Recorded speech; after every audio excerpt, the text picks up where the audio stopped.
This is Angela P. Wade, and I'm reading from my first fantasy novel, Cloak of Obscurity. We're all still working from home these days. This is May 14th, 2020. So I'm reading from my bedroom. Hopefully in a few weeks or months, I'll be able to read a slightly more appropriate setting, but for now, this is what we've got. This is what we're going with. Chapter 1. The Elf, the Apprentice, and the Blonde. I was staring so hard at the blonde, I didn't even notice the cold, filthy water leaking into my boot. She was standing under the awning of a merchant's stall, haggling with the owner over something, dried fruit, I think. I was standing under a similar awning across the road, shamelessly gawking at her. I freely admit I'm no saint. The girl was wearing gowns cut and laced in exactly the right manner to show off her full bosom and tiny waist. The shawl she had draped carelessly over her shoulders hung just low enough for the fringe to caress the curve of her hips. I envied that fringe. I wondered if she was betrothed to anyone. Her ash blonde hair was braided, but only partly covered by a close-fitting, clean white cap. She was of marrying age then, but not yet married. I was surprised that she was still unwed, as pretty as she was. She knew she was pretty, too. I could tell by the way she swayed when she walked that she knew exactly the sort of effect her looks had on men. The merchant she was haggling with didn't stand a chance. I wondered if I could work up the nerve to go speak to her. But what would I say? Hello, I'm Edward Red Mage. I'm a wizard. Want to see my magic wand? Only if I wanted her to smack me. Hi, my name's Eddie. Would you like to join me for a drink? I live in a tavern. Oh, yeah, that would impress her. God, you're gorgeous. Can I please kiss you? Honest, but again, I'd be smacked. Finally, I settled on a tasteful, innocuous speech of, May I help you with your parcel, milady? My name is Edward. What's yours? Of course, by that time I was too late. Another young man had approached her as she left the fruit vendor's stall. He was about as tall as I was and as broad-shouldered, though considerably smaller through the waist. His coat was cut fashionably short, and his knit hose showed off his extremely well-shaped legs. His chestnut hair was curly, his chin had a handsome cleft, and it took about a moment for me to realize that he and the blonde were already very well acquainted. Her face lit up at the sight of him, like sunshine breaking through the late winter clouds overhead. He took her package in one arm and put the other around her shoulders. He looked about furtively, as if to assure himself he wasn't being watched. Either he didn't see me, which was doubtful, or he didn't see me as important, which was more likely. He drew the girl back into an alleyway beside the fruit stand, and she threw her arms about his neck. As they kissed, I forced myself to turn away, closing my eyes, and wondering what a fellow had to do to get a girl to want him that way. Flesh and blood, Eddie, are you going to help me or are you going to stand around staring into space all day?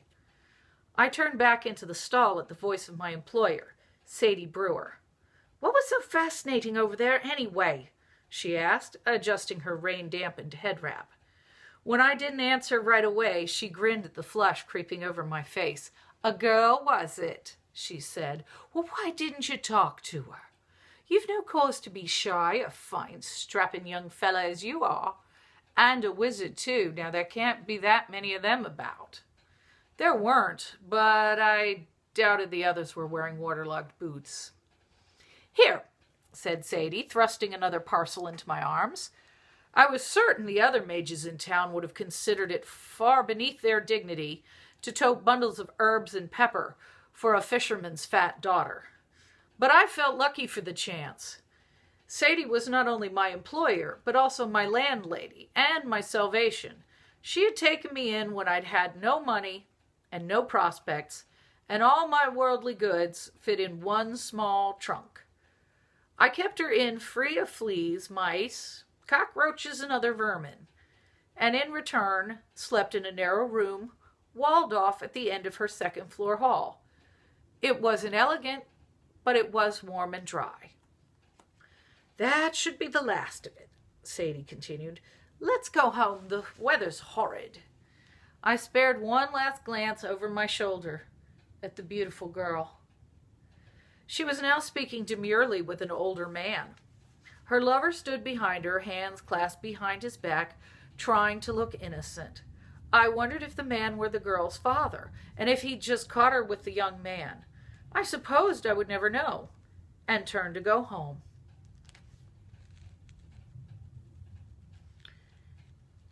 Damn, I muttered, slipping on a wet cobble just a few feet from the inn.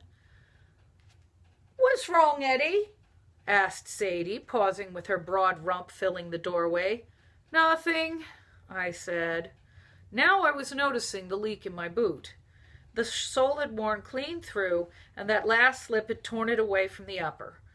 I flapped into the inn after Sadie. Eddie, love, your boot's coming apart. Your feet are soaked. Sit down and put your feet up by the fire before you catch your death, Sadie insisted, snatching her bundles from me and practically shoving me into a high-backed chair. You need to get yourself some new boots, boy, and I know exactly where you should go. My cousin, Dolores, she works for the best bootmaker in the city, Roger Tanner. You should go to him. He'll fit you out with something nice, respectable looking, something fit for a wizard. I've been telling you that you need new boots. I could see they were worn out, and no one will believe you've got magic if your boots are leaking. When you go, Eddie, give my love to Dolores and tell her she needs to come down and see me. And Sadie kept chattering nonstop as she threw a clean, if somewhat moth-eaten, blanket over my lap and bustled off to find me some food. She was always trying to feed me. She herself was a very large woman and very proud of her size, as she felt her imposing girth reflected well on the food served in her establishment. She did not approve of thinness, associating it with sickness and poverty. If she had been Queen of Beleriand, she would have established a kingdom-wide charitable distribution of bread and dark beer to ensure the plumpness of her subjects. I myself had been quite thin when I'd moved into the tavern, but Sadie was working hard to rectify the situation.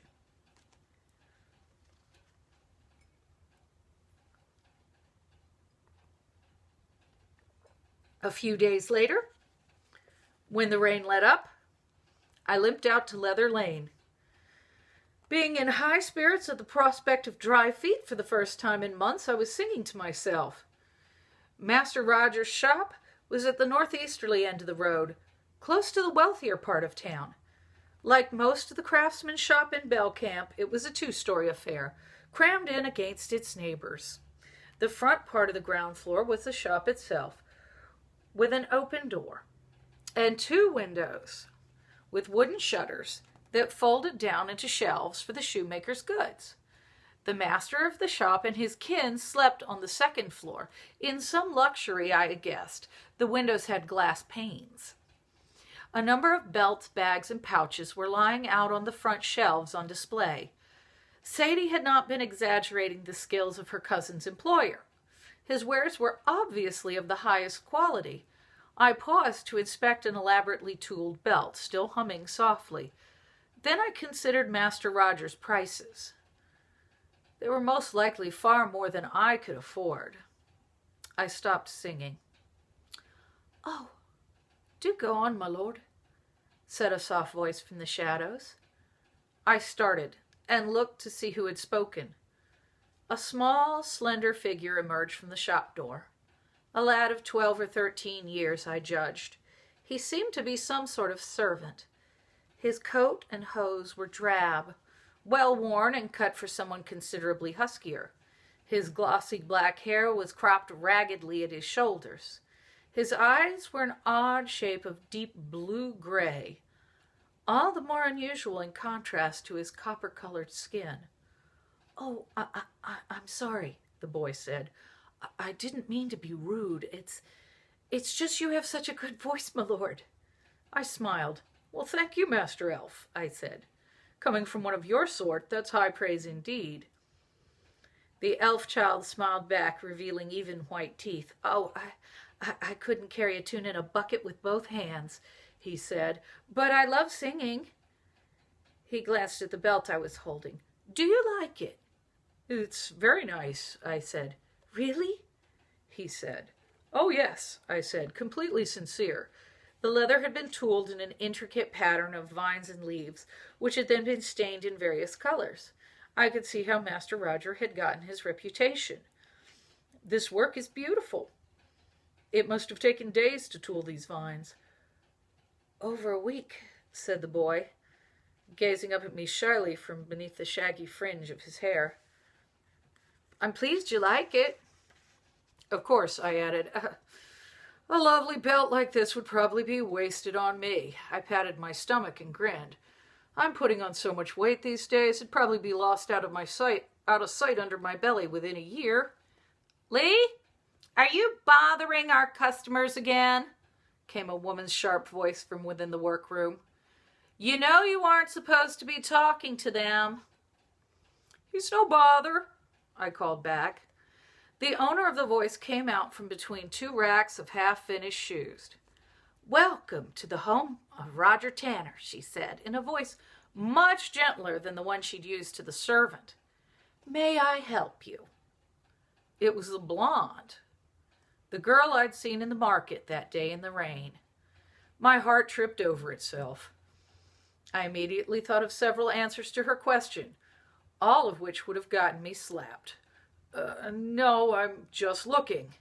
I tried to sound rich and bored, but I'm sure I came across as nervous, poor, and intimidated. The presence of a beautiful woman did that to me. I could feel myself blushing. The blonde raised one delicate eyebrow. Are you sure there isn't something I could show you? Now, that was a question I couldn't answer honestly. Saint Marina, preserve my chastity, I prayed. The elf slipped discreetly into the shadows of the workroom. The blonde moved closer. Well, I can see why you're here, she said, glancing downwards. What? Your boots, my lord, she said with a smile. They are very old. You wish to replace them? Yes, I said quickly. We can fit you with a pair to match that belt you're holding for only 2 gold pieces, she said. Shall I take your measurements? Just sit down right here, she said, indicating a stool. It'll only take a few minutes. Part of my mind was saying, no harm in that, while the other more practical part was saying, I can't afford this. The practical side lost, it usually does. Otherwise, I would have stayed at home and taken up with father in his weaving business, or apprenticed to grandfather in the scriptorium. I certainly wouldn't have become a cut-rate magician, sleeping in a cupboard over the snake and egg, eating leftover scraps of greasy food. It was quite the experience, having the beautiful blonde kneel down in front of me to measure my feet. I was truly ashamed of my socks. I kept having to force myself from looking down the front of her gown. I wondered what her relationship to Master Tanner was, and if he approved the way she lured male customers into his shop. Now, she said when she was done, my father has been feeling a bit poorly lately and isn't taking on any new jobs himself, but his apprentice does fine work. Let me fetch Malcolm. Before I could protest that I really wasn't serious about new boots, she had disappeared into the workshop. She looked as good from the back as from the front. I figured her father must be at death's door, knocking loudly to permit his daughter to flaunt herself in a dress that tight, or he must be an extremely shrewd businessman. I wasn't especially surprised when I recognized Malcolm as the blonde's handsome lover. No wonder she was rushing to find work for him, I thought. Malcolm scowled at me. He probably scowled at every man who so much as glanced at the blonde. He probably spent a lot of time scowling. So, want a pair to match that? Malcolm asked, jerking his thumb at the belt. I nodded, wondering if the sack of copper pennies under my bed would amount to anything towards payment. I'll have them ready. The blonde looked at him. A month? He said. 2 weeks, said a soft voice from the shadows. Lee, the elf. I'd forgotten he was there. Who asked you? Said the blonde. A month would be fine, I ventured, hoping I could earn enough to pay for them between now and then. Then we're agreed, she said. Now, about payment, half now, half when the boots are finished. So, if you could give me 1 gold, I'll give you 5 silvers now, and the rest later, I said. 8, said the blonde. 6. Not a copper more, I said. Done then. She took my money. I told her my name and my dwelling so they could send for me when the boots were done, and left with a sick feeling in my stomach, poor, in debt, and still ill-shod. About 2 weeks later, I was trying to drag a few coins out of Sadie's noontime crowd by juggling a handful of eggs. The trick, I was saying, is to make sure you know where each egg is at all times. How many have I got again? 6, called out a fisherman's child. I turned to the boy, leaving the eggs continuing to circle in the air on their own. The crowd gasped appreciatively. Are you sure? I asked him. I thought I only had 5. There's 6, the boys insisted. I turned back to the floating eggs, quickly tucking one up my sleeve. I'm not sure, I said. I see 1, 2, 3, 4, 5. Where's number 6 gotten to? I pulled off my hat and scratched my head. The crowd gasped. Making itself a nest among my ginger curls was a disreputable-looking chicken. An illusion, of course. The actual chicken was roosting quietly in her coop in the kitchen, but the crowd didn't know that. Oi, Eddie! I want my eggs back, called Sadie, shoving through the crowd with an empty bowl in one hand and a tankard in another. Take 'em, I said, gesturing to the 5 flying eggs. Sadie, who'd been party to this trick before, still grimaced in concentration as she plucked eggs out of the air to deposit them safely in her bowl. You took 6 eggs from the kitchen, she accused. I shrugged, gesturing to the illusory chicken on my head. It squawked, launched itself into the air, flapped 3 times around the hall, and vanished in a puff of smoke. Well, that's coming out of your pay, Sadie said as the crowd roared. She handed me the tankard. I'm not sure I can drink this, I said. And why not? Sadie asked. It's awfully strong, I said, as the surface of the drink burst into flames. The crowd applauded again, some of them taking up a chant. Drink it! Drink it! Well, if you insist, I said, blowing out the fire and downing the beer.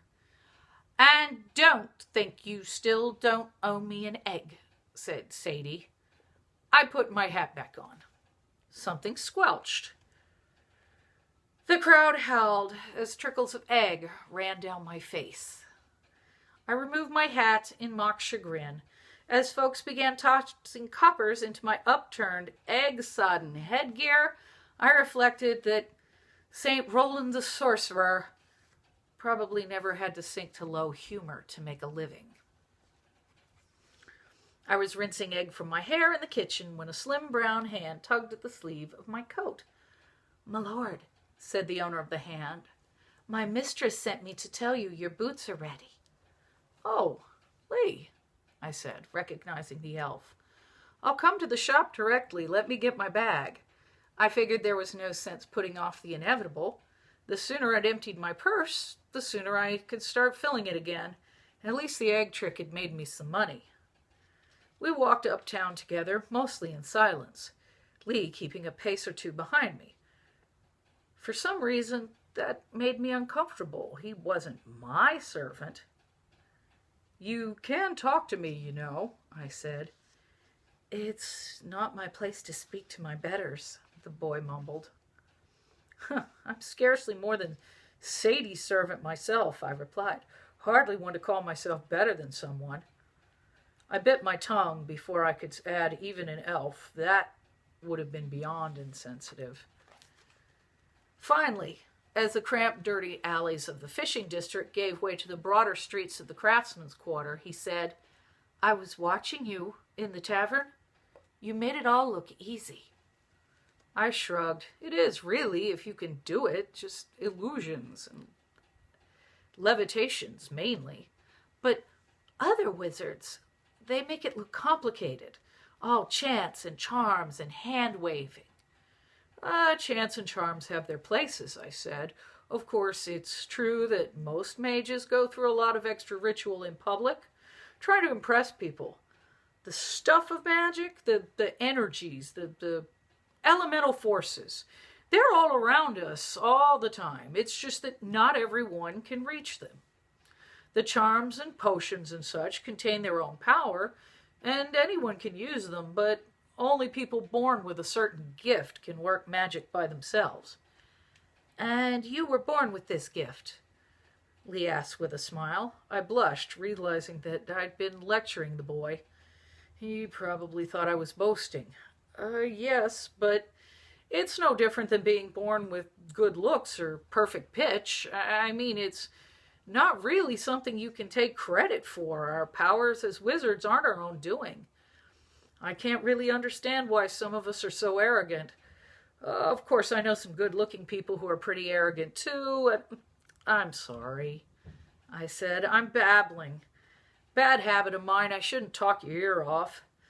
"I don't mind," he said. After a few minutes of silence, he said, "You love what you do, don't you? I mean, to do it for so little money." "Yes, I love it. If I weren't such a fool for nice clothes, I'd do it for nothing. My room and food I get for helping out around the tavern." "Would you still do it?" Lee asked, if you couldn't take the credit for it." Now that was an interesting question. I looked at the boy. "You made that belt I was looking at the other day, didn't you?" He tried to avoid my gaze. "The guild laws forbid an elf to practice a trade or craft in the city. I know," I said. "My father's pretty high up in the fabric guild. Doesn't matter to me. I'm not about to turn you in. For one thing, it'd be a waste of talent if you had to stop working." When we arrived, a grizzle-haired man of about 50, wearing the most intricately tooled boots I'd ever seen, was out in front of the shop. It had to be Master Roger. When he finished with his customer, he came over to where his daughter was impatiently waiting for me to count out the balance of my payment for the boots in small, broken coins. Pardon. "Well, here's a man who stands on his own fortune," he said, eyeing the motley collection. "Tell me, young man, is your master so hard you must scrounge to keep your feet from the stones, or is it your father you're trying to beggar with your pretty clothes? That's a silk coat you've got on there. Who died and left it to you?" Obviously, subtlety was not one of Roger Tanner's strong points. He didn't look like much of a subtle man either. He had bright, piercing eyes beneath shaggy gray brows, a wide mouth and a face deeply lined from years of grinning and laughing, shoulders which must once have been broad and strong, and huge, rough hands with long fingers. He reminded me a bit of my own father. I answered his bluntness with good humor. "I'm my own man, master," I said. "My trade may be poor, but I'm glad of it." "And what is your trade, if I may ask?" he said, and paused to cough. I suspected he was still unwell. His skin was pale and sagged as if he had recently lost weight. "I'm a wizard," I asked. "A wizard?" he said. "A wizard, and you say you're poor?" He started to laugh, but lapsed into a fit of coughing. His daughter passed him a handkerchief, her face drawn with concern. I thought I saw a glimpse of red on the cloth when he returned it to her. "Allie, he's trying to cheat you. Whatever he promised you for those boots, make sure he pays it. And you should have asked for double." Before she could respond, I put in, "Begging your pardon, master, but these coins are all I have. I ply my trade simply from the front of a tavern. My clients are the working folk of the city, and I never charge them more than they can afford." Master Roger raised one hairy eyebrow. "So now you're not only claimed to be a poor wizard, but an honest one?" "Yes, master." "Do you tell fortunes?" "All the time." "How much would you ask to read my cards?" I usually ask between 10 and 12 coppers for a full spread." The old man laughed again. 12 copper pennies, he said. "Is that all? I went to a fine fancy chap up near the temple last week, and he wanted a silver before he'd even come out to speak to me, and 4 more to read my cards, half a gold piece for a reading, and some folk must be fool enough to pay him. You sell yourself cheap, young man. That other chap was hardly older than you are." The other chap, working up near the temple, was 3 years older than I. My cousin, Damien Letterman, only son of my uncle, heir to my grandfather's fortune, mage to the discriminating client, welcome in all fashionable circles, and so on. We did not get on well. He thought I was common, and I thought he was a snob. "Tell you what, young man," Master Roger continued, "you read my cards and I'll knock at least 2 silvers off the cost of your boots." "But father," protested the girl. "Don't but father me, Allison Tanner," he said. "I may be old and pathetic, but this is still my shop. I want the wizard's advice. A man with my health," he added, turning back to me, "needs advice more than gold." "As if you take it," said Allison, sulking. "I didn't hear that," said the shoemaker. "Well, what do you say, wizard? Do you have your cards with you?" Of course, master," I said, thrilled at what I thought, at the time, was my good fortune. I'd almost left my bag of spell gear at home, thinking it too much trouble to carry. "Then give him those puny bits back, Allie, and come with me. What did you say your name was?" "Edward Red Mage, at your service." Allison was still outside, waiting on customers. Lee was nowhere to be seen. I'd already noticed he had a habit of vanishing when his employers were around. The shoemaker straddled his bench and gestured for me to do the same. I handed him the cards, telling him to look at, shuffle, and arrange them, as long as he wanted. "You're letting me touch your oh-so-precious cards?" asked the shoemaker incredulously. "That other chap seemed worried I might breathe on his too hard." Cousin Damien never let clients touch his cards. He said their auras would get mixed up with his own, and he couldn't read clearly. Personally, I figured my client's aura had worlds more to do with the reading than mine did. Plus, if I let a client touch the cards, they were less likely to think I'd cheated them. "Different wizards have different techniques," I said. "Besides, I didn't want you thinking I've stacked the deck." Master Roger laughed. "Red Mage, I think I like you." "Now," I said, when Master Roger had returned the cards to me, "I want you to pull one card and lay it down face up. This one will represent you." It was the High King. "This is you, Master Roger," I said, "a strong, powerful man in control of your situation. You support and guide the people around you, and they look to you for Quit kissing my ass. Get on with it," Tanner growled. His eyes were smiling, though. "I think I like you, master," I said, and grinned back. "Okay, now take 2 more cards and place them to either side of the king. These will be the people who are presently influencing you the most strongly." These cards were tricky. 7 of air, the thief, and 2 of water, the betrothal, reversed. As often happens, though, my client interpreted them for me. Ah, snorted Master Roger. No mysteries here. The betrothed pair tipped upside down? Well, that's my alley, for sure. I've had her marriage arranged since her mother died, but now she's come of age, she's been fighting it. He pointed to the third card. That rascal sneaking off with the bundle of goods would be the reason. That's that lazy, no-talent Malcolm who's stolen my alley's heart right out from my own shop. If I hadn't made a guild pledge to his father, I'd have turned him out years ago. I could see this was going to be an interesting session. Right, I said. Lay 3 more cards to the right of these. They will represent your past. Good. Now, the 7 of Fire represents one who strives gladly against great odds. The 3 of Earth is the craftsman, and the Wishing Star is the achievement of a dream after hard work and perseverance.